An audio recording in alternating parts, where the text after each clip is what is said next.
पुढाकार घेऊन हा एक चांगला ऑनलाईन पद्धतीचा कार्यक्रम आयोजित केलेला आहे. खरं तर कोणत्याही जयंत्या आणि ते उत्सव म्हटलं म्हणजे आज डीजे, मनोरंजन, उत्साह अशीच डॉक्टर बाबासाहेब आंबेडकर जयंतीची व्याख्या मागील काही वर्षापासून झालेली आहे. परंतु मागच्या वर्षापासून कोविड-19 कोविड पॅन्डेमिकच्या परिस्थितीमध्ये आपण सर्व आंबेडकरी विचाराच्या बंधू आणि भगिनींनी एक चांगला पायंडा बाबासाहेब आंबेडकर जयंतीचा निर्माण करून दिला आणि ऑनलाईन व्याख्यानमाला सुरू व्हायला सुरुवात झाली. आपण सुद्धा आयोजकांनी फार चांगल्या पद्धतीने ही व्याख्यानमाला घेतलेली आहे असं मला कळालं. कालच्याच व्याख्यानामध्ये माननीय ढोबळे साहेब, विष्णू ढोबळे साहेब यांनी आंबेडकरी चळवळीसमोरील आव्हाने या विषयावर आपल्या या कार्यक्रमामध्ये व्याख्यान दिलेलं आहे.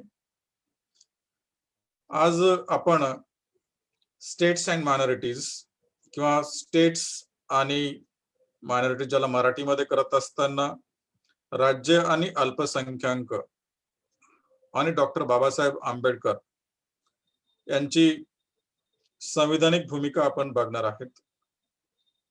विषय फार महत्वाचा आहे आणि व्याख्यानांचे कार्यक्रम म्हटलं म्हणजे भाषणं जडतात, फुलांचे मनोरे फुलले जातात.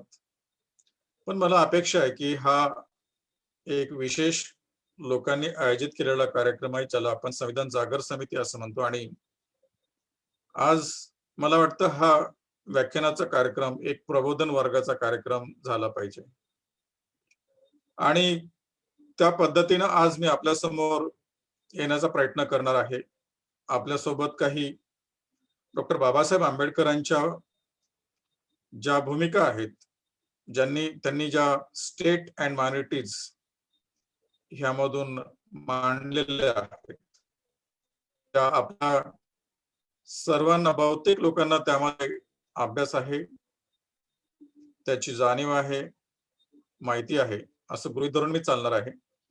फक्त आपण आज एक त्यावर थोडंसं विचारमंथन करणार आहोत. एक संधी आपल्याला आहे आणि मग डॉक्टर बाबासाहेब आंबेडकरांचं त्यामध्ये जे स्वप्न होतं त्यावर कोणत्या प्रकारे मार्ग आपल्याला आज आंबेडकरवाद्यांना काढता येऊ शकेल, हा एक या कार्यक्रमामधून प्रयत्न व्हावा अशी मला अपेक्षा आहे. आजच्या व्याख्यानामध्ये स्टेट अँड मायनॉरिटीज ही एक ऐतिहासिक पार्श्वभूमी आणि स्टेट अँड मायनॉरिटीचं प्रारूप काय आहे, त्यामध्ये डॉक्टर बाबासाहेब आंबेडकरांनी कोणत्या मागण्या संविधान सभेकडे केल्या होत्या आणि कोणत्या आज त्या अपूर्ण आहेत, ह्यावर मी काही आपल्यासोबत विचारमंथन करण्याचा प्रयत्न करणार आहे. स्टेट अँड मायनॉरिटीज या मेमोरंडमची पार्श्वभूमी बघत असताना, ऐतिहासिक पार्श्वभूमी बघत असताना आपल्याला थोडंसं संविधान निर्मिती प्रक्रियेमध्ये जावं लागेल. आपल्याला सर्वांना माहिती असणार आहे की भारताच्या संविधानाची निर्मिती प्रक्रिया संविधान सभेमार्फत 9 डिसेंबर 1946 पासून सुरू झाली आणि 24 जानेवारी 1950 ला संविधान सभेच्या सदस्यांनी त्या संविधानावर सह्या केल्या. एकंदरीत हा 3 वर्षे 1 महिने आणि 16 दिवसाचा प्रवास आपल्या सर्वांना माहिती आहे. डॉक्टर बाबासाहेब आंबेडकरांनी 25 नोव्हेंबर 1949 ला जे भाषण केलं होतं संविधान सभेमध्ये, त्यामध्ये त्यांनी 2 वर्ष 11 महिने आणि 18 दिवसाचा प्रवास मांडलेला होता. त्यानंतरही संविधान सभेचं सत्र चाललं होतं. ज्यावेळेला संविधान सभा अस्तित्वात आली त्यानंतर अनेक राजकीय पक्षांनी आपल्या स्वतंत्र भारताच्या संविधानामध्ये कोणत्या प्रकारच्या तरतुदी असायला पाहिजेत, काय काय संविधानामध्ये योजना असायला पाहिजेत, स्कीम्स असायला पाहिजेत, ह्यावर आपापल्या मागण्या सादर केलेल्या होत्या. आणि त्यापैकी एक डॉक्टर बाबासाहेब आंबेडकरांनी संविधान सभेसमोर जी मागणी सादर केली होती 24 मार्च 1947 रोजी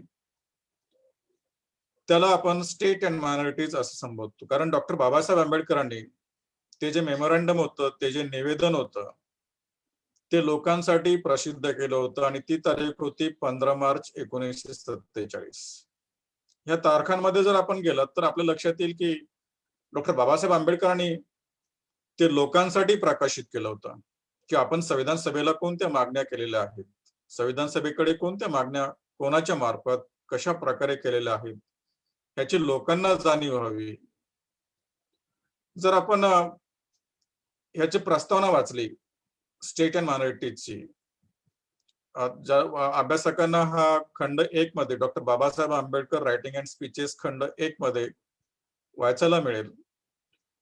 बाबासाहेब आंबेडकर त्यामध्ये म्हणतात की ऑल इंडिया शेड्यूल कास्ट फेडरेशननी त्यांना संविधान सभेकडे या फेडरेशनच्या मार्फत ज्या मागण्या आहेत त्या मांडण्यासाठी, सादर करण्यासाठी एक निवेदन तयार करावं असं त्यांना विनंती केली होती आणि त्यामधून जे बाबासाहेब आंबेडकरांनी कष्ट घेतले त्याचा परिपाक म्हणून स्टेट अँड मायनॉरिटीज हे निवेदन तयार झालं. निवेदन फार सखोल आहे, फार डिटेल अशा प्रकारचं निवेदनामध्ये डॉक्टर बाबासाहेब आंबेडकरांनी अनुच्छेद अनुच्छेद वाईज म्हणजे ज्याला आपण आर्टिकल वाईज असं म्हणूया, अशा प्रकारे या मेमोरंडमची मांडणी केलेली आहे. जरी संविधान सभेला हे सादर करायचं होतं तरी सुद्धा ज्या लोकांनी ती स्क्रिप्ट वाचली बाबासाहेबांची, आणि खास करून बाबासाहेब म्हणतात की जे कास्ट हिंदूज आहेत, बाबासाहेबांचे जे मित्र होते हिंदू समाजामधून, खास करून त्यांची अशी भूमिका होती की हे लोकांपर्यंत पोहोचायला हवं आणि मग त्यामधून लोकांपर्यंत ते आणलं डॉक्टर बाबासाहेब आंबेडकरांनी. मला वाटतं जरी संविधान सभेला हे निवेदन सादर करायचं होतं, पण संविधान सभेमध्ये डॉक्टर बाबासाहेब आंबेडकरांनी हे सादर केलं, त्यावर चर्चा झाली, त्याचा पुरस्कार बाबासाहेबांनी केला. पण त्यासोबतच जनसामान्यामध्ये त्यावर एक भूमिका तयार झाली पाहिजे, त्याचं समर्थन लोकांमधून आपल्याला मिळायला पाहिजे. ही सुद्धा राजकीय डॉक्टर बाबासाहेब आंबेडकरांची एक भूमिका असायला पाहिजे होती, असली पाहिजे असं मला वाटतं. आणि त्यामधूनच मग लोकांच्या समोर त्यांनी ज्या मागण्या केल्या होत्या त्या आलेल्या आहेत. अर्थात ह्यामध्ये कोणत्या उद्देशाने ह्या मागण्या झालेल्या आहेत ह्याकडे आपण थोडंसं बघायला पाहिजेत. आणि डॉक्टर बाबासाहेब असं म्हणतात त्या प्रस्तावनेमध्ये ह्या स्टेट अँड मायनॉरिटीच्या, की देशामध्ये 2 फार मूलभूत अशा प्रकारचे प्रश्न आहेत त्या काळामध्ये होते, आणि ते म्हणजे खास करून राज्यांचे प्रश्न आणि अल्पसंख्याकांचे प्रश्न. इथे एक गोष्ट आपण थोडीशी जाणीवपूर्वक लक्षात घेतली पाहिजेत की स्टेट अँड मायनॉरिटीज ह्या ग्रंथामध्ये डॉक्टर बाबासाहेब आंबेडकरांनी 3 गोष्टी महत्त्व करून मांडलेल्या आहेत, आणि त्या म्हणजे राज्यांचे अधिकार कोणते, अल्पसंख्याकांचे अधिकार कोणते, आणि शेड्यूल कास्ट यांचे अधिकार कोणते आणि त्यांचं संवर्धन कशा प्रकारे, संरक्षण कशा प्रकारे करता येऊ शकेल. ज्यावेळेस आपण अल्पसंख्याकांची संकल्पना बघत असतो, अल्पसंख्याक म्हणजे कोण आणि शेड्यूल कास्ट किंवा अनुसूचित जाती ह्या अल्पसंख्याकाचा भाग असतात काय, हा फार मोठा वादाचा विषय त्यावेळेस होता आणि आज सुद्धा आहे. परंतु डॉक्टर बाबासाहेब आंबेडकरांची भूमिका अशी होती की जे अल्पसंख्याक आहेत त्या अल्पसंख्याकांपेक्षा अनुसूचित जातीचे प्रश्न फार कठीण आहेत. कारण अनुसूचित जातीमधील लोक अल्पसंख्याकांपेक्षा फार वाईट परिस्थितीमध्ये जीवन जगत आहेत किंवा जीवन जगत होते, अशी त्या काळातील परिस्थिती होती. आणि म्हणून त्यांची ही भूमिका होती की अल्पसंख्याकांना जे संविधानामध्ये अधिकार मिळतील त्या अल्पसंख्याकाच्या अधिकारांपेक्षा सुद्धा जास्त अशा प्रकारचे अधिकारांची आणि संरक्षणात्मक तरतुदीची गरज अल्पसंख्याकांना आहे, अशी त्यांची भूमिका होती. आणि म्हणून मग संविधान सभेला अल्पसंख्याकांचे अधिकार, शेड्यूल कास्टचे अधिकार आणि त्यावरील उपाययोजना काय असल्या पाहिजेत याची मागणी करण्यासाठी शेड्यूल कास्ट फेडरेशनच्या वर्किंग कमिटीने डॉक्टर बाबासाहेबांना ती एक विनंती केली होती आणि त्यामधून मग ते एक मेमोरँडम तयार झालं होतं. अशी ही एक या निवेदनाची किंवा मेमोरँडमची ऐतिहासिक अशी पार्श्वभूमी आहे. यासोबतच थोडस जास्त मागे इतिहासामध्ये आपल्याला जावं लागेल, राजकीय इतिहासामध्ये डॉक्टर बाबासाहेबांच्या आणि या देशाच्या राष्ट्रीय चळवळीच्या, स्वातंत्र्याच्या चळवळीच्या. आपल्याला माहिती आहे की 1930च्या दशकामध्ये ज्या राऊंड टेबल कॉन्फरन्स झाल्या इंग्लंडमध्ये, त्यामध्ये डॉक्टर बाबासाहेब आंबेडकरांनी अस्पृश्यांसाठी स्वतंत्र मतदारसंघाची मागणी केलेली होती आणि या स्वतंत्र मतदारसंघाच्या मागणीला ब्रिटिशांनी मान्यता सुद्धा दिली होती. त्यांनी जो जातीय निवाडा पास केला होता 16 ऑगस्ट 1932 रोजी, त्यामध्ये अल्पसंख्याकांना स्वतंत्र मतदारसंघ मिळाले होते आणि ह्या स्वतंत्र मतदारसंघाला महात्मा गांधींनी टोकाचा विरोध केला होता आणि त्यामधून त्यांनी मग प्राणांतिक उपोषण धरलं होतं आणि त्या प्राणांतिक उपोषणाचा परिणाम असा झाला की डॉक्टर बाबासाहेब आंबेडकरांना हे स्वतंत्र मतदारसंघ जे मिळाले होते शेड्यूल कास्ट फेडरेशनला, ते सोडून पुणे करार करावा लागला, ज्याला आपण पुणे पॅक्ट असं म्हणतो. स्टेट अँड मायनॉरिटी मेमोरँडम लिहित असताना पुणे पॅक्ट हा सुद्धा फार महत्वाचा विषय आहे, कारण पुणे पॅक्ट मध्ये ज्या तरतुदी आल्या त्यामधून राखीव मतदारसंघ आले आणि मग राखीव मतदारसंघांमधून अस्पृश्यांचे प्रश्न सुटतील का, ह्यामध्ये डॉक्टर बाबासाहेबांना फार मोठी शंका होती. कारण त्यांना याची जाणीव होती की ह्या राजकीय आरक्षणामधून, राखीव जागांमधून अस्पृश्यांचे खरे प्रतिनिधी सभागृहामध्ये पोहोचणार नाहीत. त्यांना जे लोक निवडून द्यायचे आहेत ते लोक सभागृहामध्ये पोहोचणारच नाहीत आणि म्हणून त्यांना मतदानाचा अधिकार नाकारला आहे, अशाच प्रकारे या पुणे कराराने परिस्थिती निर्माण करून ठेवली होती. म्हणून त्या पुणे कराराचा विरोध करणे, पुणे कराराचं पुनर्विचार करणे, तो रद्दबातल करणे आणि सेपरेट इलेक्टोरेट स्वतंत्र मतदारसंघाची स्थापना स्वतंत्र भारतामध्ये व्हावी, यासाठी म्हणून स्टेट अँड मायनॉरिटीज ही मागणी पुढे आली, हे आपल्याला लक्षात येईल. आता स्टेट अँड मायनॉरिटीज ह्या मेमोरँडम कडे जात असताना याचं प्रारूप कशा प्रकारे आहे ते आपण प्रथमतः लक्षात घेतलं पाहिजे. अभ्यासकांनी त्याची जी आखणी डॉक्टर बाबासाहेबांनी केली आहे त्याच्याकडे आपण थोडस जरा जास्त तांत्रिक दृष्ट्या बघावं असं मला वाटतं.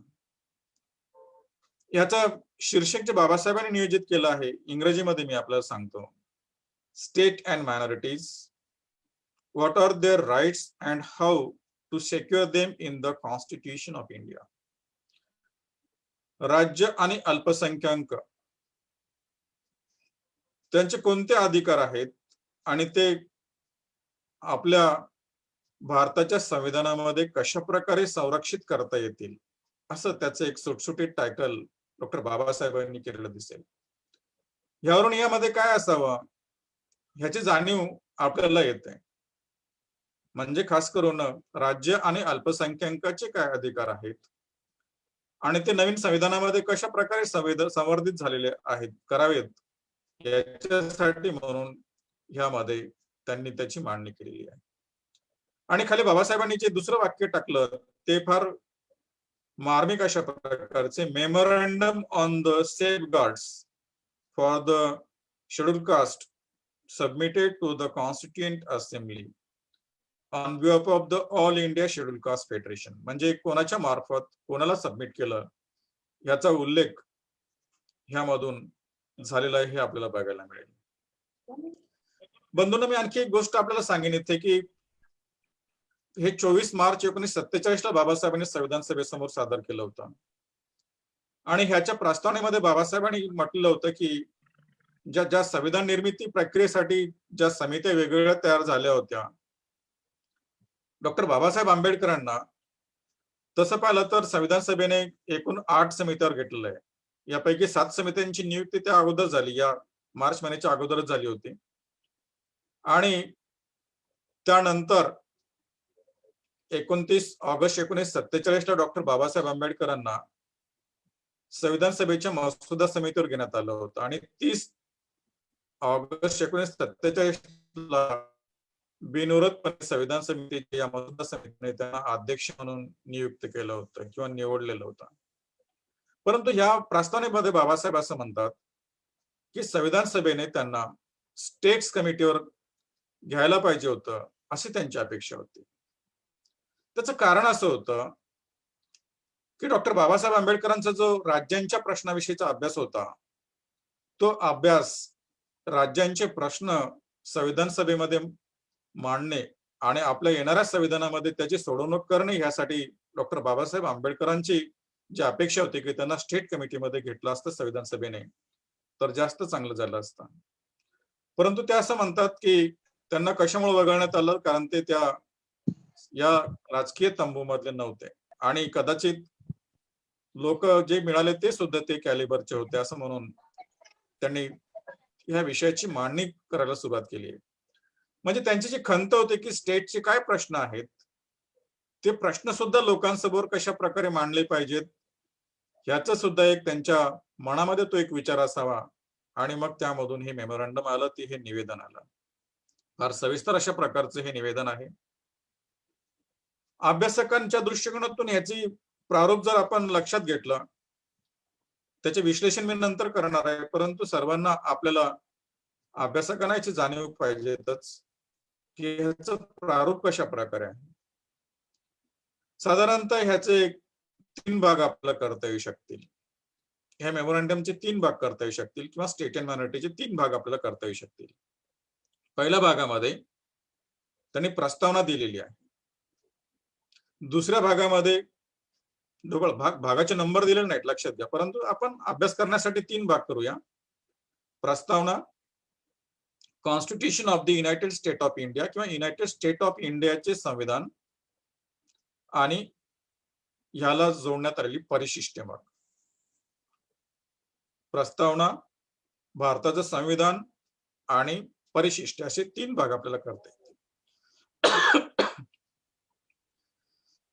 यामध्ये शेवटचा भाग अगोदर मी तुम्हाला सांगेन की परिशिष्टामध्ये काय आहे. ह्या मेमोरंडमच्या परिशिष्टामध्ये परिशिष्टांचा जो भाग आहे त्यामध्ये 4 परिशिष्ट बाबासाहेबांनी यासोबत लावलेली आहेत आणि परिशिष्ट 1 मध्ये सर्व स्पष्टीकरण त्यांनी दिलेले आहेत. जे तरतुदी आपल्या ह्या मेमोरंडम मध्ये त्यांनी दिल्यात, त्याचं स्पष्टीकरण फार डिटेल सविस्तर अशा प्रकारचं अपेंडिक्स 1 मध्ये दिलंय. अपेंडिक्स 2 मध्ये पुना पॅक्टचा टेक्स्ट दिलेला आहे, कारण याचा इतिहास पुणे कराराशी आहे. पुणे करार हा सुद्धा एक फार मोठा बॅकग्राऊंड याचा आहे. म्हणून अभ्यासकांना पुणे करार काय आहे याची सुद्धा जाणीव झाली पाहिजेत. ह्या दृष्टिकोनातून ते फार महत्वाचं आहे. मग त्या पुणे कराराच्या काय तरतुदी आहेत त्याचं एक परिशिष्ट दिलंय.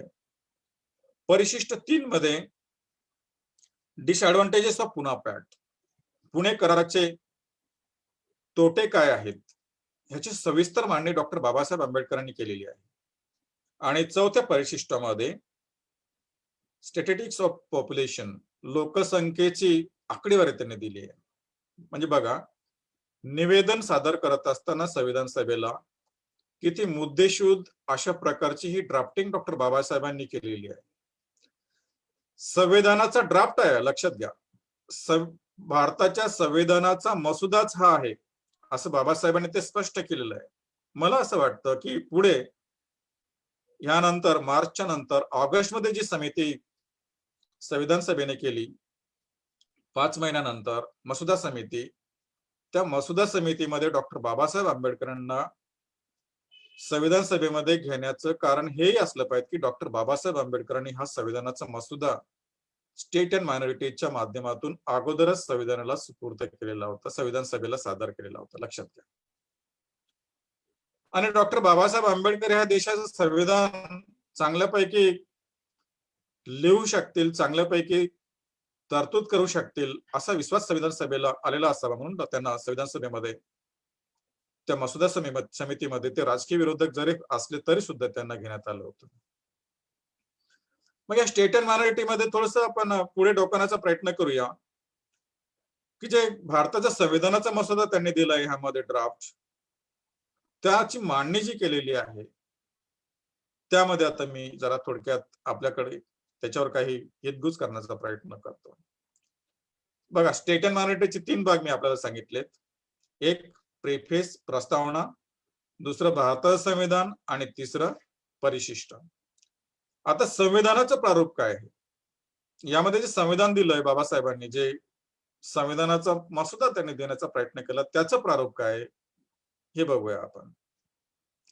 संविधानाचं प्रारूप देत असताना त्यांनी त्या संविधानाचं प्रथमतः एक प्रिएम्बल दिलं, ज्याला आपण प्रास्ताविका असं म्हणूया, आणि 2 अनुच्छेद, 2 आर्टिकल्स त्या संविधानामध्ये समाविष्ट केले. आता त्या प्रस्तावनेमध्ये काय आहे, प्रास्ताविकामध्ये काय, आज सुद्धा आपल्या संविधानाला प्रास्ताविक आहे आणि या प्रास्ताविकाची जी रचना आहे डॉक्टर बाबासाहेब आंबेडकरांच्या स्टेट अँड मायनॉरिटी मध्ये आलेल्या, त्यामध्ये त्यांनी ज्या 5 गोष्टी मांडल्या, ह्या 5 गोष्टीमधून 3 गोष्टी मी आपल्या समोर मांडू इच्छितो की ह्या स्टेट अँड मायनॉरिटीचा उद्देश काय असला पाहिजे हे आपल्या समोर येईल. डॉक्टर बाबासाहेब आंबेडकरांना असं वाटत होतं की प्रत्येक नागरिकाचे त्याला जीविताचा अधिकार प्राप्त झाला पाहिजे, सामाजिक, राजकीय आणि आर्थिक विषमता ह्याचं निर्मूलन झालं पाहिजे आणि गरजा व भीती यापासून आपल्याला मुक्ती मिळाली पाहिजे. ह्या 3 गोष्टीसाठी त्यांनी ही मागणी अगदी सविस्तरपणे संविधान सभेला केलेली होती आणि त्यावर मग त्यांनी ते प्रिएम्बल ड्राफ्ट केलं होतं, ज्यामध्ये भारताचं नाव ते युनायटेड स्टेट ऑफ इंडिया असं म्हणतात. आता जे 2 अनुच्छेद याच्यामध्ये बाबासाहेब आंबेडकरांनी दिलेले आहेत, त्याचं प्रारूप कशा प्रकारचं आहे आणि कोणत्या कोणत्या मागण्या, कोणते कोणते अधिकार मग ह्यामध्ये आलेले आहेत ते आपण जरा बघूया. पहिला जो आर्टिकल आहे, फर्स्ट आर्टिकल फर्स्ट, जे प्रपोज्ड आर्टिकल फर्स्ट असं ज्याला बाबासाहेब म्हणतात, ते आहे स्टेटच्या बाबतीमध्ये, राज्यांच्या अधिकारांच्या बाबतीमध्ये. आणि ह्यामध्ये 2 सेक्शन्स आहेत. पहिल्या आर्टिकल मध्ये 2 सेक्शन्स बाबासाहेबांनी दिलेत. आजच्या व्याख्यानामध्ये ह्या राज्यांचे कोणते अधिकार आहेत ह्याच्यावर आपल्याला फार जास्त बोलायचं नाही, परंतु राज्यांना काय अधिकार असले पाहिजेत, कशा प्रकारचे राज्य भारतामध्ये विलीन होतील आणि भारतीय या साऱ्या रचनेमध्ये लेजिस्लेटिव्ह, एक्झिक्युटिव्ह ह्यामध्ये त्यांना कशा प्रकारचं स्थान असेल ह्याची मांडणी बाबासाहेबांनी या आर्टिकल 1 मध्ये केलेली आहे. तर प्रपोज आर्टिकल 2 मध्ये अगदी महत्वाच्या मुद्द्यावर बाबासाहेब येतात, जे आपल्या सर्व आंबेडकरी चळवळीचा एक ती उद्घोषणा आहे, तुमच्या उद्दिष्टांची ती उद्घोषणा आहे असं आपल्या लक्षात येईल. डॉक्टर बाबासाहेब आंबेडकरांच्या चळवळीचा जाहीरनामाच हा आहे, जे आर्टिकल 2 आहे स्टेट अँड मायनॉरिटी मध्ये. कशामुळे हा जाहीरनामा आहे, तर ह्यामध्ये खालील 4 महत्वाच्या तरतुदी बाबासाहेबांनी केल्या आहेत. 4 भाग याचे आहेत. तसं पाहिलं तर याचे एकंदरीत जे सेक्शन्स आहेत, 4 सेक्शन केलेले आहेत.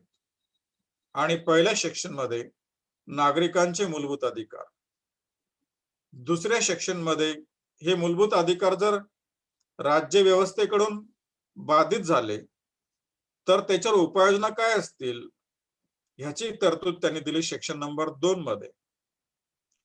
आणि सेक्शन 3 मध्ये अल्पसंख्याकांच्या अधिकारांचं संरक्षण कसं होईल ह्याच्या काय तरतुदी असल्या पाहिजे संविधानामध्ये त्याची मागणी करण्यात आली. आणि सेक्शन 4 मध्ये अल्पसंख्याकांच्या संरक्षणात्मक काय तरतुदी संविधानामध्ये असायला पाहिजेत ह्याची मागणी करण्यात आली.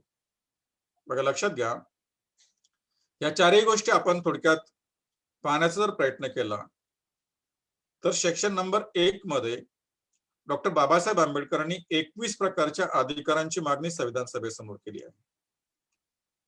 मी आपल्याला याची जाणीव करून देऊ इच्छितो की डॉक्टर बाबासाहेब आंबेडकरांनी ही नागरिकांसाठी मागणी केलेली, लक्षात घ्या. अस्पृश्य समाजासाठी नाही किंवा शेड्यूल कास्टसाठी नाही किंवा अल्पसंख्याकांसाठी नाही, तर सेक्शन 1 आर्टिकल 2 मध्ये जी मागणी झालेली आहे ती सर्व नागरिकांना काय अधिकार असले पाहिजेत ते 21 प्रकारचे अधिकार डॉक्टर बाबासाहेबांनी संविधान सभेकडे त्याची मागणी केलेली आहे. फार महत्वाचे अधिकार आहेत. तर थोडक्यात आढावा जर आपण घेतला तर सामाजिक प्रकारचे हे अधिकार आहेत. कारण आपल्या समाजामध्ये आपल्या जातीच्या मुळे काही लोकांना काही फायद्यापासून वंचित ठेवण्यात आलं होतं. त्याच्या विरुद्ध पण आपल्याला अधिकार असला पाहिजे. सर्व नागरिकांना असला पाहिजेत. जीविताचा अधिकार असला पाहिजे. कायद्यापुढे समानतेचा अधिकार असला पाहिजेत. भेदभाव बंदीचा अधिकार असला पाहिजेत किंवा तरतुदी असली पाहिजेत. सार्वजनिक संस्था त्या सर्वांना समान उपलब्ध असल्या पाहिजेत हाही अधिकार त्यांनी मागणी केला. आणि सामाजिक अधिकारावर सामाजिक अधिकार क्षेत्र जे आहेत आणि सामाजिक आधारावर जे आपल्याला असमान मानलं जातं आणि त्यामुळे प्रतिबंध केला जातो काही लोकांना, त्याविषयी सुद्धा बाबासाहेबांनी अधिकाराची मागणी केली. सामाजिक छळापासून आपल्याला संरक्षण मिळालं पाहिजे, त्या दृष्टिकोनातून सामाजिक छळाविरुद्ध हमी याचा सुद्धा अधिकार बाबासाहेबांनी संविधान सभेकडे मांडला, सर्व नागरिकांसाठी मांडलेला होता. तसेच जातीय शिक्षणाला प्रतिबंध याबाबत सुद्धा बाबासाहेबांनी अधिकार मागितलेला होता. हे होते नागरिकांचे अधिकार. आणि सेक्शन नंबर 2 मध्ये जो महत्वाचा अधिकार बाबासाहेबांनी मागितला होता, सेक्शन नंबर 2 मध्ये काय आलं होतं की रेमेडीज कोणत्या तरतुदी ज्या वरच्या अधिकारामध्ये नागरिकांच्यासाठी दिलेल्या आहेत त्याचं उल्लंघन झालं तर मग आपल्याकडे काय उपाययोजना असतील. त्यामध्ये 4थ्या नंबरच्या क्लाउज मध्ये बाबासाहेबांनी फार क्रांतिकारक अशा प्रकारचे विचार मांडलेले आहेत. थोडस विस्ताराने मी हे बोलतोय आपल्या समोर, कारण मला याची जाणीव आहे की सर्व आपण अभ्यासक आहात आणि आपल्या सामाजिक योगदानामधून नक्कीच ह्याचा फायदा होईल. डॉक्टर बाबासाहेब आंबेडकरांचं अपूर्ण स्वप्न हे लोकांपर्यंत पोहोचेल आणि आपल्या मधून त्यामध्ये काही आणखी चळवळीला नक्कीच बाबासाहेबांच्या चळवळीला नक्कीच एक उभारी येईल, एक चालना मिळेल. काय होतं त्यामध्ये 4थ्या क्लॉज मध्ये सेक्शन नंबर 2 आणि आर्टिकल नंबर 2 मध्ये त्यांनी एक राज्य समाजवादाचा विचार मांडलेला होता, ज्याला स्टेट सोशलिझम असं आपण म्हणतो. आज अभ्यासक त्याला स्टेट सोशलिझम असं म्हणतात. आणि स्टेट सोशलिझम म्हणजे काय, तर डॉक्टर बाबासाहेबांनी ह्यामध्ये महत्वाच्या 3 मागण्या संविधान सभेसमोर मांडलेल्या होत्या. अभ्यासकांनी हे बघायचं आहे की ह्या मागण्याचं मग नंतर काय झालं, संविधानामध्ये ह्यामधील किती मागण्या आल्या आणि ज्या मागण्या आल्या नाहीत त्यावर आज आंबेडकरी चळवळी समोर काही अजेंडा आहे का, हा आपला फंडामेंटल इश्यू आजच्या व्याख्यानामध्ये असं मला वाटतं. त्यामध्ये स्टेट सोशलिझम मध्ये किंवा राज्य समाजवादाची तरतूद आहे 4थ्या क्लॉज मध्ये बाबासाहेबांनी जी केली, त्यामध्ये नंबर 1 बाबासाहेब असं म्हणाले की ह्या देशामध्ये ज्या सर्व की इंडस्ट्रीज आहेत, सर्व मूलभूत उद्योग आहेत, महत्वाचे उद्योगधंदे आहेत, त्याचं राष्ट्रीयकरण झालं पाहिजे. ते राष्ट्राच्या मालकीचे झाले पाहिजे. 2 नंबर जे सर्व बेसिक इंडस्ट्रीज आहेत ते सुद्धा राष्ट्राच्या मालकीचे झाले पाहिजेत. आणि तिसरी गोष्ट जे की इंडस्ट्रीज किंवा बेसिक इंडस्ट्रीज नाहीत ते सुद्धा राष्ट्राच्या मालकीत झाले पाहिजेत. आणि इन्शुरन्स खास करून विमा हे क्षेत्र याच्यावर राज्याची मोनोपोली असली पाहिजे, एकाधिकारशाही असली पाहिजे. आणि ह्यासोबत डॉक्टर बाबासाहेब आंबेडकर एक आणखी दुसरा क्रांतिकारक विचार जो मांडतात तो असा मांडतात की ह्या देशामधील जी जमीन आहे, जे कृषी क्षेत्र आहे, कृषी क्षेत्राला उद्योगाचा दर्जा मिळाला पाहिजे आणि शेतीचं किंवा जमिनीचं राष्ट्रीयकरण झालं पाहिजे. जमिनीचं राष्ट्रीयकरण कशासाठी झालं पाहिजे आणि कोणत्या प्रकारे झालं पाहिजे ह्याची सुद्धा तरतूद बाबासाहेबांनी ह्या मेमोरंडम मध्ये दिली आहे. आणि एक फार अत्युच्च कोटीच्या इथे राजकीय क्रांती, सामाजिक क्रांती किंवा आर्थिक क्रांती येईल ह्या दृष्टिकोनातून हा विचार बाबासाहेबांचा फार महत्वाचा मला आजच्या घडीला वाटतो. कारण आज जे शेतकऱ्यांचे प्रश्न आहेत, आज शेतकऱ्यांच्या ज्या आत्महत्या होत आहेत, तो फार मोठा प्रश्न आहे. आज आपल्याकडे कोविड-19 ने जसे ही एक परिस्थिती निर्माण करून ठेवलेली आहे. जागतिक महामारी आलेली आहे. आपण महाराष्ट्रामध्ये आणि देशामध्ये शेतकऱ्यांच्या महामारीचा सुद्धा प्रश्न यापूर्वी भोगलेला आहे. अनेक शेतकऱ्यांनी आत्महत्या केलेल्या आहेत. जर बाबासाहेबांचा हा उपाय संविधान सभेने मान्य केला असता आणि संविधानामध्ये आला असता, तर आज शेतकऱ्यांच्या ह्या झालेल्या आत्महत्या आपल्याला बघायची वेळ आली नसते असं मला वाटतं. काय विचार होते हे? शेतीचं राष्ट्रीयकरण झालं पाहिजे, शेतीचं उद्योगधंद्याचं स्वरूप त्याला आलं पाहिजे आणि जमिनीचं राष्ट्रीयकरण झालं पाहिजे. म्हणजे जमिनी ह्या राज्याने आपल्या ताब्यात घेतल्या पाहिजेत आणि कोणत्याही जातीचा भेद न करता सर्व लोकांमध्ये त्याची समप्रमाणामध्ये विभागणी केली पाहिजे. मग शेती कशा प्रकारे करायची? तर डॉक्टर बाबासाहेबांनी जी पुढे उपाययोजना दिली होती, हो. शेतीचं सामूहिक सामूहिक शेती होईल, कलेक्टिव्ह फार्मिंग होईल आणि सर्व लोक मग शेती हे कसतील. पण त्या शेतीला कसण्यासाठी जो खर्च येणार होता, बी भरण्याचा खर्च होता, फर्टिलायझरचा खर्च होता, कोणत्याही आर्थिक ज्या गोष्टी आहेत, त्या सर्व गव्हर्नमेंटची जबाबदारी बाबासाहेबांनी मानली होती. आणि त्यांची अशी भूमिका होती की लवकरात लवकर ही तरतूद संविधानाच्या मूलभूत अधिकारामध्ये आली पाहिजे आणि लवकरात लवकर त्याची अंमलबजावणी झाली पाहिजे. आज काय परिस्थिती आहे? संविधान आल्यानंतर डॉक्टर बाबासाहेब आंबेडकरांचं हे स्वप्न संविधानामध्ये पूर्णतः आलं नाही. डायरेक्टिव्ह प्रिन्सिपल ऑफ स्टेट पॉलिसीमध्ये थोडक्यात त्याचा उल्लेख झाला आणि त्या दृष्टिकोनातून पुढे भारतामध्ये ज्या जमीन सुधारणा आल्या किंवा लँड रिफॉर्म्स आले, त्यामधून नक्कीच काही लँड डिस्ट्रीब्युशन किंवा जमिनी त्याचे विभागणी आहे, मालकी हक्कांची विभागणी आहे, जमीन धारणेची विभागणी आहे, ती बऱ्याच कायद्यामधून पुढे आला. परंतु त्याचा बेस होता इथे डॉक्टर बाबासाहेबांच्या या स्टेट अँड मायनॉरिटी मध्ये. आपल्या गावाकडे तुम्हाला माहिती असणार की टेनन्सी कायदे आले, कुळ कायदे आले. हैदराबाद टेनन्सी आपल्या मराठवाड्याला लागू असलेला कायदा, ज्यामधून जे टेनंट होते ते मालक झाले किंवा सिलिंग कायदे आले. कारण इथे एक फार मोठी दरीव देशामध्ये बघितलेली आहे की जमीनदारांचा एक वर्ग आणि भूमिहीनांचा वर्ग.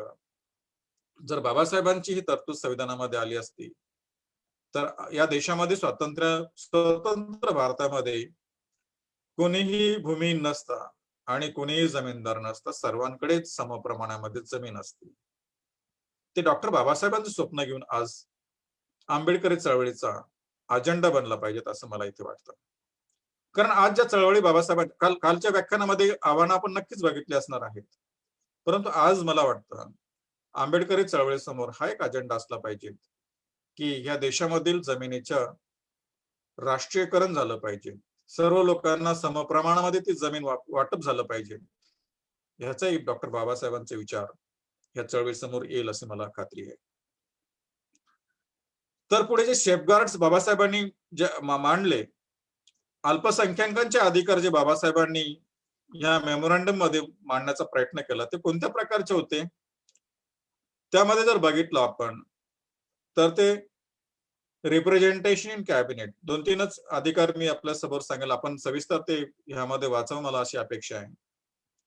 आणि बाबासाहेबांनी असं म्हटलं की अल्पसंख्याकांना कॅबिनेटमध्ये प्रतिनिधित्व मिळेल अशी तरतूद आपल्या संविधानामध्ये पाहिजे. त्यासोबतच जे सामाजिक सोशल बायकॉट्स असतात, ज्याला आपण सामाजिक बहिष्कार असं म्हणतो, अल्पसंख्याकांवर बऱ्याचदा सामाजिक बहिष्कार केला जातात. अनुसूचित जातीवर, शेड्यूल कास्टवर, डिप्रेस क्लासेसवरचे आपण बहुतांश लोक जे आहेत बाबासाहेब आंबेडकरांच्या या तरतुदीमुळे जे लाभार्थी ठरलेले आहे, ह्यांचा इतिहास असा आहे की त्यांच्यावर सामाजिक बहिष्कार होत होते फार मोठ्या प्रमाणामध्ये. आणि आज सुद्धा संविधान आल्यानंतर सुद्धा मागच्या 70 वर्षांमध्ये स्वातंत्र्यानंतर आपला हाच अनुभव आहे की अनेक लोकांवर सामाजिक बहिष्कार होतात, त्यांच्यावर अॅट्रॉसिटीज होतात. आणि त्यामध्ये डॉक्टर बाबासाहेब आंबेडकरांची ही भूमिका होती की ह्यामध्ये त्यांच्या अनुषंगाने फार महत्वाच्या तरतुदी आपल्या संविधानामध्ये पाहिजे होत्या. कॅबिनेटमध्ये जे रिप्रेझेंटेशन बाबासाहेबांनी मागितलं ते राजकीय दृष्टिकोनातून फार महत्वाचं असं मला वाटतं. त्याचं स्पष्टीकरण त्यांनी सुद्धा दिलंय पुढे आपल्या ह्या अपेंडिक्स मध्ये. आणि बाबासाहेब आंबेडकर असं म्हणतात की लेजिस्लेचरमध्ये म्हणजे कायदेमंडळामध्ये, तुमच्या विधान परिषदेमध्ये, विधानसभांमध्ये, लोकसभेमध्ये, राज्यसभेमध्ये, ग्रामपंचायतामध्ये, जिल्हा परिषदामध्ये, लोकल सेल्फ गव्हर्नमेंटमध्ये तुम्हाला ते आरक्षण जे दिलं पुन्हा पॅक्ट मधून, त्या आरक्षणाच्या व्यतिरिक्त बघा बाबासाहेबांना तर स्वतंत्र मतदारसंघ पाहिजे होते, परंतु आपलं रिप्रेझेंटेशन तिथं गेलं पाहिजे. रिझर्वेशन नाही म्हटलं बाबासाहेबांनी, रिप्रेझेंटेशन म्हटलं. लक्षात घ्या, शब्दप्रयोग फार महत्वाचे आहेत बाबासाहेबांसाठी. कॅबिनेटमध्ये रिप्रेझेंटेशन आपलं पाहिजे. तर लेजिस्लेचरमध्ये रिप्रेझेंटेशन येण्यासाठी तुम्हाला स्वतंत्र मतदारसंघाची मागणी त्यांनी पुन्हा लावून धरलेली आहे, कारण पुन्हा पॅक्टचा पुनर्विचार झाला पाहिजे, त्याचा तो रद्द झाला पाहिजेत आणि लोकांना आपले प्रतिनिधी, ह्या अस्पृश्य वर्गांना आपले प्रतिनिधी सभागृहामध्ये पाठवता येईल अशी योजना असली पाहिजे. परंतु आज आमच्या डोक्यातही विचार नसेल हा बऱ्याच लोकांच्या, की मंत्रिमंडळामध्ये सुद्धा रिप्रेझेंटेशनच्या दृष्टिकोनातून राखीव जागा असू शकतात. आणि बाबासाहेबांनी ती मागणी केली होती की मंत्रिमंडळामध्ये यांचं रिप्रेझेंटेशन असलं पाहिजे, अशी तरतूद आपल्या संविधानामध्ये करा. संविधानाचं जर आपण तरतुदी बघितल्या आज, की जे कॅबिनेट तयार होतं, जे मंत्रिमंडळ तयार होतं, एक गव्हर्नमेंट तयार होतं, त्यामध्ये प्राईम मिनिस्टरनी ठरवायचं असतं की मंत्रिमंडळामध्ये कोणते घटक असतील, कोणते लोक असतील.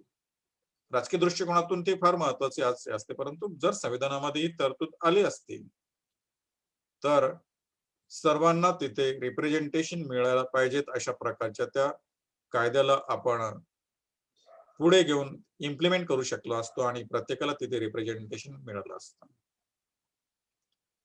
तर अनुसूचित जातींच्या साठी कोणते सेफगार्ड्स किंवा संरक्षणात्मक तरतुदी बाबासाहेबांनी मांडल्या होत्या, मागितल्या होत्या, ह्यावर सुद्धा आजच्या या प्रबोधन सत्रामध्ये मंथन झालं पाहिजे असं मला वाटतं. आपल्याला माहितीच आहे की जे शेड्यूल कास्ट वर्ग आहेत, पूर्वीचे डिप्रेस क्लासेस किंवा अस्पृश्य वर्ग, आणि आज आपण ज्यांना शेड्यूल कास्ट असं म्हणतो किंवा बऱ्याचदा दलित असे शब्दप्रयोग केला जात असतात. आता दलित शब्दप्रयोग करणं हा उचित शब्द आहे का नाही हे आपण या वादामध्ये न जाता, डॉक्टर बाबासाहेब आंबेडकरांनी सुद्धा पुढच्या अनेक भाषणामध्ये, लिखाणामध्ये दलित हा शब्दप्रयोग केलेलाच आहे. त्या वादामध्ये आपल्याला जायचं नाही. पण शेड्यूल कास्ट साठी जे संरक्षणात्मक तरतुदी बाबासाहेबांनी मांडल्या होत्या त्या फार महत्वाच्या आणि क्रांतिकारक अशा प्रकारच्या आहेत. राईट टू रिप्रेझेंटेशन असं बाबासाहेबांनी मागितलं. प्रतिनिधित्वाचा अधिकार, प्रतिनिधित्वाचा अधिकार in legislature and executive and services. Right to representation, right to reservation असा शब्द नाहीये, लक्षात घ्या बांधवांनो. कारण रिप्रेझेंटेशन आपलं पाहिजे, प्रतिनिधित्व पाहिजे. राखीव जागांमधून तुमचा माणूस तिथे जाईल, परंतु तो तुम्हाला रिप्रेझेंट करेलच अशी काही खात्री नाहीये. राखीव मतदारसंघ ज्याच्याकडे कास्ट सर्टिफिकेट आहे किंवा राखीव जागा ज्याच्याकडे कास्ट सर्टिफिकेट आहे, तो व्यक्ती त्या जातीचा म्हणून तिथे जातो, परंतु तो त्या लोकांचं प्रतिनिधित्व करेल का याच्यावर बाबासाहेबांना फार मोठी शंका होती आणि फार जाणीवपूर्वक त्यांनी शब्दप्रयोग केला. Right to representation in legislature, executive services, executive and services. कुठे कुठे प्रातिनिधिक स्वरूपात आपल्याला प्रतिनिधित्व पाहिजे, ते होतं लेजिस्लेचर मध्ये, कायदे मंडळांमध्ये, कार्यकारी मंडळामध्ये म्हणजे सरकारमध्ये, आणि नोकऱ्यांमध्ये या लोकांचे प्रतिनिधी असायला पाहिजे. डॉक्टर बाबासाहेब आंबेडकर यशस्वी झाले याच्यापैकी एक घेण्यामध्ये. बघा, ज्यावेळेस स्टेट अँड मायनॉरिटीज वर चर्चा झाली, या बाबासाहेबांच्या मेमोरंडमवर चर्चा झाली, आणि मी आपल्याला जाणीव करून देतो की बाबासाहेब आंबेडकर मूलभूत अधिकार समितीचे सदस्य होते. तसेच ते अल्पसंख्याक उपसमितीचे सुद्धा सदस्य होते. आणि मग मूलभूत अधिकार कोणते असायला पाहिजेत आणि अल्पसंख्याकांचे काय अधिकार असले पाहिजेत ह्याच्याविषयी अधिकृतरित्या आपली मागणी करणं हा त्यांना कायद्यानुसार अधिकार होता. त्याने ते संविधान सभेसमोर ह्या ह्या मायनॉरिटी समितीसमोर आणि मूलभूत अधिकार समितीसमोर तो विषय मांडला. परंतु आपण जर या फंडामेंटल राईट कमिटीच्या मीटिंग झाल्या आणि त्याचे जर वृत्तांत वाचले, आपण बी शिवराव यांच्या फ्रेमिंग ऑफ इंडियाज कॉन्स्टिट्यूशन मध्ये ते नक्की वाचू शकता. त्यामधून एक आपल्या लक्षात येईल की बाबासाहेब आंबेडकरांच्या या मागण्यांना मूलभूत अधिकार समितीमध्ये फार मोठं समर्थन मिळालं नाही. त्याचे राजकीय कारण असतील. दोन लोकांनी समर्थन मात्र नक्कीच दिलं होतं. ज्या महिला सदस्य होत्या, हंसा मेहता आणि एक राजकुमारी नावाच्या प्रतिनिधी होत्या संविधान सभेमध्ये. त्यांनी मात्र बाबासाहेबांच्या या मागण्यांना समर्थन दिलं होतं. कदाचित त्याचं कारण हे असेल की डॉक्टर बाबासाहेब आंबेडकरांनी महिलांच्या जीवनामध्ये फार मोठं क्रांतिकारक बदल घडतील अशा प्रकारची संविधानामध्ये पुढे तरतूद आणली आणि त्याचं समर्थन त्याने नक्कीच केलं होतं. आपल्या संविधानामध्ये जे 15(3) कलम आहे, ज्यामध्ये स्त्रिया आणि मुलांच्या साठी विशेष कायदे करण्याचा अधिकार राज्याला दिला आहे, ती तरतूद बाबासाहेबांनी संविधानामध्ये आणली होती. आणि म्हणून स्त्रियांच्या प्रति त्यांचा तो फार मोठा दृष्टिकोन होता. स्त्रियांचं सुद्धा त्यांना संविधान सभेमध्ये फार मोठं समर्थन होतं. ही एक जाणीव मी आपल्याला करून देऊ इच्छितो. स्त्री जे प्रतिनिधी होत्या त्यांनी मात्र बाबासाहेबांना समर्थन केलं होतं. पण त्या तोडक्या समर्थनावर बाबासाहेब आंबेडकरांना हे निवेदनामधील आपल्या मनात असलेले सर्व अधिकार अल्पसंख्याकांचे आणि अस्पृश्यांचे किंवा शेड्यूल कास्टचे संविधानामध्ये आणता आले नाही. परंतु हे अधिकार फार मोठे आहेत. एक याच्यातलं नक्कीच बाबासाहेबांना संविधानामध्ये आणता आला, काही ग्रेट प्रिन्सिपल मध्ये त्याचं अंतर्भूत करता आलं, हे मी अगोदरच सांगितलं. आपल्या संविधानामध्ये 16(4) हे जर कलम बघितलं आपण, त्यामध्ये राज्याला अधिकार दिलेला आहे की नोकऱ्यामध्ये, पब्लिक एम्प्लॉयमेंट मध्ये सरकार अस्पृश्य किंवा शेड्यूल कास्ट किंवा जे बॅकवर्ड क्लासेस असतील, जे नोकऱ्यामध्ये पर्याप्त प्रतिनिधित्व अशा समूहांना मिळणार नाही, त्यांच्यासाठी राज्य काय करू शकेल, राखीव जागा ठेवू शकेल अशी तरतूद आहे. डॉक्टर बाबासाहेब आंबेडकर त्यामध्ये नक्कीच यशस्वी झाले. परंतु ह्या दोन तरतुदी ज्या बाबासाहेबांना आणायच्या होत्या, रिप्रेझेंटेशन इन लेजिस्लेचर आणि रिप्रेझेंटेशन इन एक्झिक्युटिव्ह, नोकऱ्यामध्ये आरक्षण तर तुम्हाला दिलं, त्याचे फार मोठ्या खस्ता बाबासाहेबांना खाव्या लागल्या. एक गैरसमज लोकांमध्ये असा असतो की डॉक्टर बाबासाहेबांना 10 वर्षच रिझर्वेशन पाहिजे होता.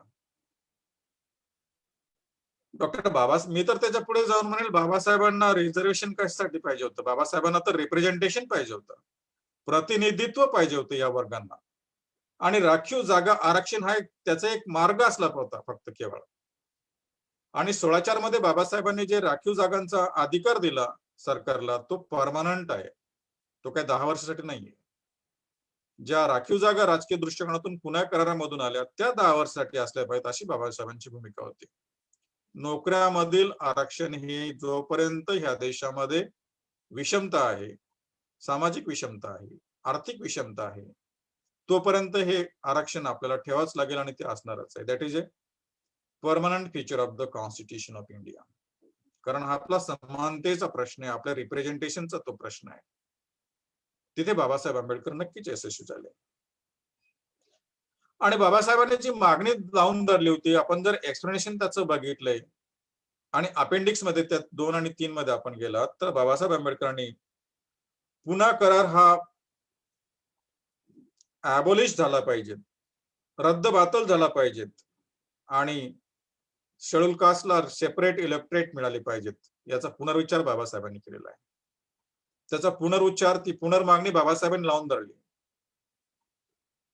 1930च्या कालखंडामध्ये बघा, 47 मध्ये बाबासाहेब ही मागणी करतात. 17 वर्ष बाबासाहेबांनी अनुभव घेतला आणि त्याचं मंथन केलं. पुन्हा पॅकचे काय डिसअडव्हान्टेज होतील लोकांसाठी, त्याचं चिंतन बाबासाहेबांनी केलं. आज जर आपण बघितलं की आज जे राखीव जागावर किंवा राखीव मतदारसंघांमधून जे आपले वेगवेगळे प्रतिनिधी आपल्या लोकसभेमध्ये किंवा विधानसभांमध्ये जात असतात, ते ह्या समूहांना खरोखरच रिप्रेझेंट करतात का, यांचं प्रतिनिधित्व करतात का, ह्यांचे प्रश्न मांडतात का, हा प्रश्न आहे. बाबासाहेबांना याची जाणीव होती. आज सुद्धा आपल्याला हे कळेल की ह्या राखीव मतदारसंघांमधून एक फितूर नेतृत्व निर्माण होतं, असं माझी भूमिका आहे. डॉक्टर बाबासाहेब आंबेडकरांनी त्याचा अनेक भाषणामध्ये स्वतंत्र भारताच्या मध्ये म्हणजे अगदी शेवटचे भाषण जर बघितलं आपण, रायटिंग अँड स्पीचेस 18व्या खंडामध्ये भाग 1, 2 आणि 3 मध्ये, तर आपल्याला जाणीव होईल की बाबासाहेबांनी ह्या मागणीचा पुन्हा पुन्हा उच्चार केला आहे की ह्यामधून आपले प्रश्न सुटला जाऊ शकत नाहीत.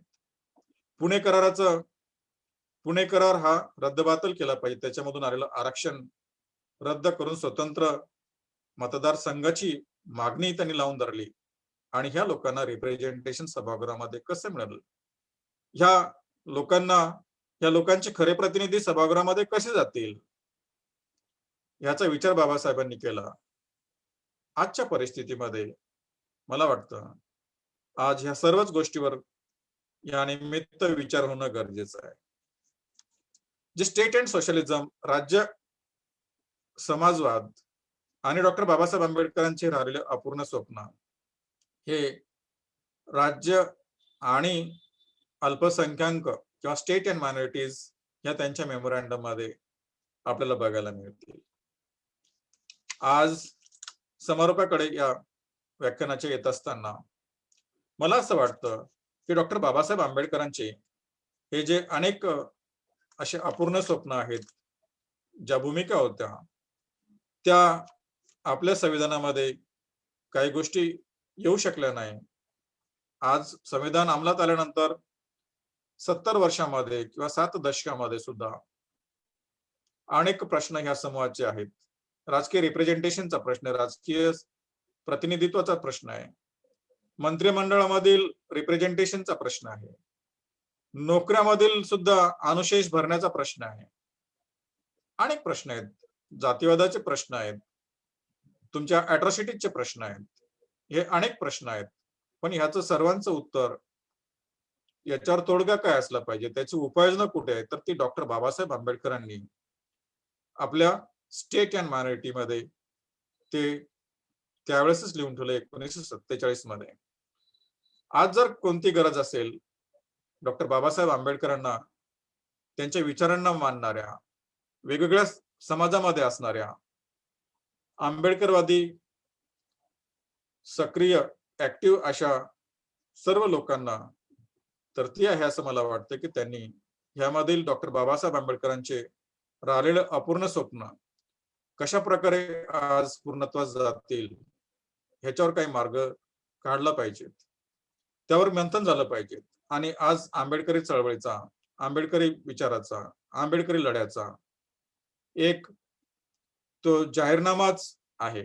आज आज ज्या चळवळी चाललेल्या आहेत, त्या अनेक जे टीकाकार विचार करतात की त्या आंबेडकरी चळवळी ह्या बाबासाहेब आंबेडकरांच्या विचारावर चालतात का, त्या का भरकटलेल्या आहेत या विचारापासून. कारण आज स्वार्थासाठी फार मोठी स्पर्धा लागलेली आहे, हे आपल्या सर्वांना माहिती आहे. आणि आंबेडकरी नेते, आंबेडकरी विचारवंत, आंबेडकरी सर्वच जे म्हणून घेतात, तथाकथित अशा प्रकारचे प्रामाणिक आंबेडकरवाद्यांना, प्रामाणिक आंबेडकरी विचारांच्या लोकांना मी सलामच करतो. परंतु स्वार्थापोटी ही जे बाबासाहेबांच्या विचारापासून परावृत्त झालेले जे लोक आहेत, विचार आहेत, चळवळी आहेत, त्यांनी आज नक्कीच स्टेट अँड मायनॉरिटी मध्ये जाऊन डोकावण्याचा फार मोठा प्रयत्न केला पाहिजे, ती गरज असं मला वाटतं.